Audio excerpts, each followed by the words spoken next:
Joining me now is President Obama's National Security Advisor, Susan Rice. Welcome, Ambassador Rice. Thank you, Fareed. Good to be with you. So the president has now spoken to President Rouhani. John Kerry has met with his counterpart. Do you think that the Iranians are negotiating seriously?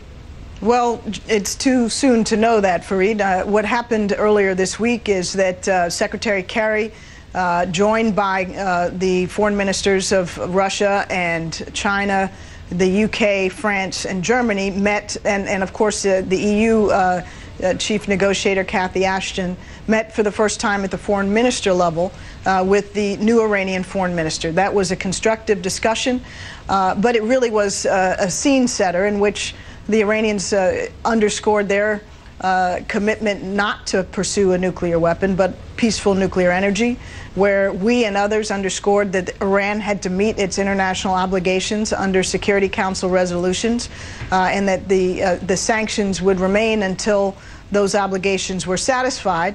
And yet both sides also committed to continue the diplomacy this month, or next month rather, in mid-October, in Geneva, where the negotiations will begin in earnest, and the sides will have the opportunity to pick up where they left off some months ago, hopefully with a new Iranian negotiating position, and one that is consistent with the message that President Rouhani delivered across New York this week, which is that they sense a degree of urgency to resolving this, that they are indeed committed to doing so at the negotiating table, and that they only seek nuclear power for peaceful purposes. Obviously, we and others in the international community have every reason to be skeptical of that, and we need to test it, and any agreement must be fully verifiable and enforceable.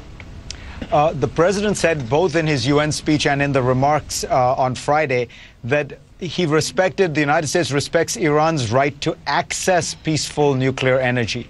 That wording made me think that it's not clear that he is saying that he respects their right to actually enrich uranium, which could be part of a peaceful nuclear energy program. Is it the position of the United States that Iran cannot enrich uranium? Well, Fareed, those words were chosen very deliberately. The United States has not spoken about a right of Iran to enrich. We have said that as a member of the NPT, in the context of Iran meeting its international obligations, that means fulfilling its responsibilities under the IAEA resolutions as well as the UN Security Council resolutions, that once it's done that, we would recognize that it, like every other nation, as a good standing member of the NPT, has a right to the use of peaceful nuclear energy. Now, that is obviously a very long-held position, and it's not a new position expressed by the United States or by others. But we're some distance from that being achievable, obviously, because right now Iran remains in non-compliance with its obligations under the Security Council resolutions. Prime Minister Netanyahu of Israel set out conditions that he believed Iran would have to fulfill for the sanctions to be lifted. Are those conditions also the United States'? Are they similar? Obviously, we are in constant contact and communication with our Israeli allies and other key allies in this process. And we have been largely united in agreeing on the process going forward and on what is necessary to give us a shared degree of confidence. And when I say us, I mean all of us in the international community, a shared degree of confidence that at the end of this process, that Iran's nuclear program, if there is to be one, is only for peaceful purposes. I'm not going to get into the contours of a negotiation that really hasn't gotten underway in any meaningful way, but rather to say that we have been on the same page in the P5+1 and with Israel and other partners in the region, and indeed within the entire international community as enshrined in Security Council resolutions, on insisting on the steps that need to be taken. One of the things the president talked about on Friday was also the obstinacy of Congress in dealing with some issues. Wouldn't it be fair for the Iranians to look at all this and say, even if we were to comply, the Iranians, President Obama will not be able to get Congress to lift the sanctions? There are 10 acts of Congress, and those are the most harsh sanctions on Iran. Will Congress lift the sanctions if President Obama says Iran has moved and negotiated in good faith?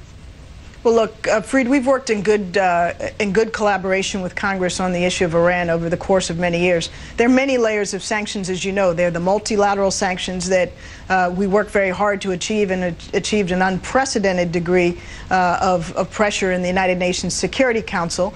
There's sanctions that the European Union has imposed, and there's sanctions that we have taken on a national basis, legislated by Congress, but also a number that have been taken on the basis of executive action. So we would obviously be working very closely with Congress through the course of any negotiation, and if it were to bear fruit, we would be working to bring Congress along with us. The goals have always been the same. The goals of our national sanctions as well as the multilateral sanctions are not to be an end in themselves, but to supply sufficient pressure so that Iran feels compelled to give up its nuclear program and any ambition for nuclear weapons at the negotiating table.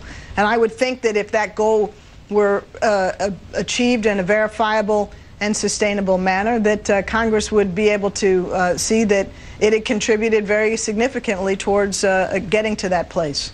Susan, a quick question before we go to our break. Is this just a nuclear deal with Iran, or is there a prospect of actual normalization of relations between the United States and Iran? Well, Fareed, I really wouldn't want to get too far out in front. We've had, just on Friday, the first conversation between President Obama and the new president of Iran, the first communication in almost 35 years.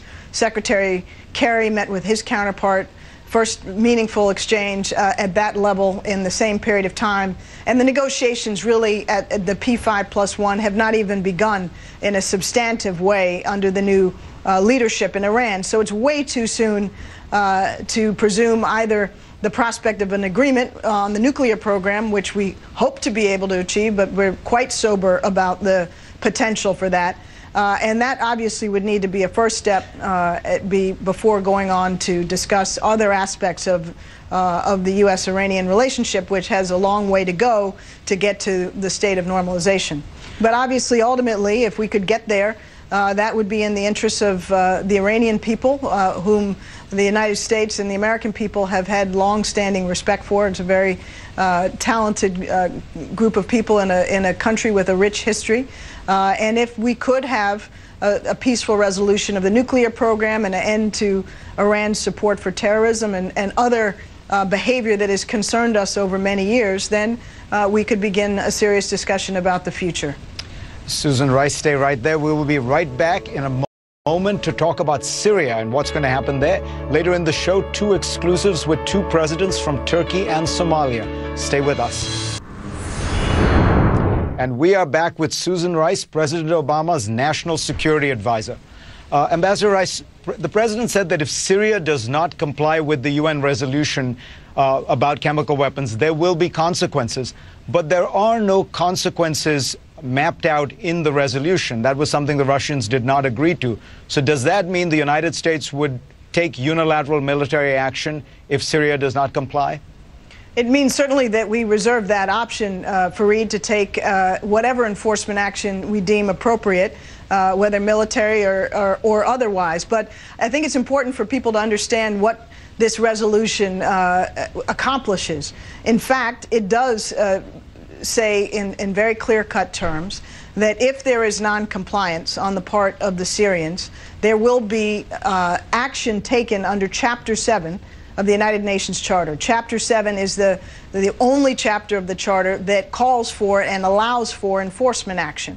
And obviously, in any circumstance, we would need to come back to the Security Council if we sought multilateral endorsement of such enforcement action, and in the circumstances have a negotiation about what that action ought to be. But it's very significant that this strong and binding resolution, which holds Syria to the obligations that the United States and Russia negotiated in Geneva, will in fact envision very explicitly further consequences in the case of noncompliance. That was a very strong element of the resolution that was negotiated by Secretary Kerry with the Russian Foreign Minister Lavrov, going back to Geneva a couple weeks ago. Inherent in this resolution is the necessity for President Assad to be a kind of partner, in the sense that he will have to implement this resolution and cooperate with the UN inspectors. And yet the position of the United States government, as expressed by the president, is regime change. Assad has to go. How can you do both at the same time? Partner with him to destroy the chemical weapons, and at the same time be trying to get rid of him? Well, first of all, Fareed, the position of the United States has been and remains very clear, and that is that Assad must go. He has lost his legitimacy. He has gassed his own people. He's inflicted horrific violence on his country that's spilled over into the region. So our strong view is that there isn't a viable future for Syria that is governed by Assad. Now, the resolution and the agreement doesn't speak about Assad as an individual. It speaks about the requirements and the obligations of the Syrian government. And that's an important distinction. Whatever Syrian government is there, near term or in the future, will have the same obligation to implement these commitments and this resolution faithfully. So this is not specific to Assad. It's specific to what is now the Syrian regime, and those obligations would redound to any successor government. There was a report, there have been several reports that some of the key rebel groups in Syria, one led by Mohammed al-Najjar, which is quite a large one, have broken ties with the moderate political opposition, the opposition in exile, and have cast their lot with the al-Qaeda affiliates. Does the administration still believe that the vast majority of the Syrian rebels are moderates and Democrats, even as some of these groups are announcing the need for an Islamic state? Well, Fareed, there have long been very significant divisions within the opposition, as you well know. There have been those that are moderate in our judgment, those that are extremists, and those that are somewhere in between. And that remains the case. The U.S. policy has long been to support the moderate opposition, and we are ramping up our support, political, economic, and otherwise, to that moderate opposition, including its military component on the ground. We've been very careful to try to avoid in any way strengthening the extremist element of the opposition. And while the fragmentation that we're seeing adds to the complexity of the situation on the ground, in some respects it's clarifying, and in some respects it makes it easier for the United States to ensure that the support we're providing is going exactly to those people that we intend it to go. If Assad does not comply, and if Congress does not pass an authorization or approve a resolution approving of the strike, as seemed likely the last time around, would the president still use his powers as commander-in-chief to authorize a strike? The President's been very clear that we remain postured to act if the choice is taken by him and if the necessity arises. We're not taking any options off the table, and the President has been very clear that as Commander-in-Chief, he has the authority to act in the interests of the United States and to use force if necessary. Ambassador Susan Rice, thank you so much for joining us, the National Security Advisor to the President. Thank you, Fareed.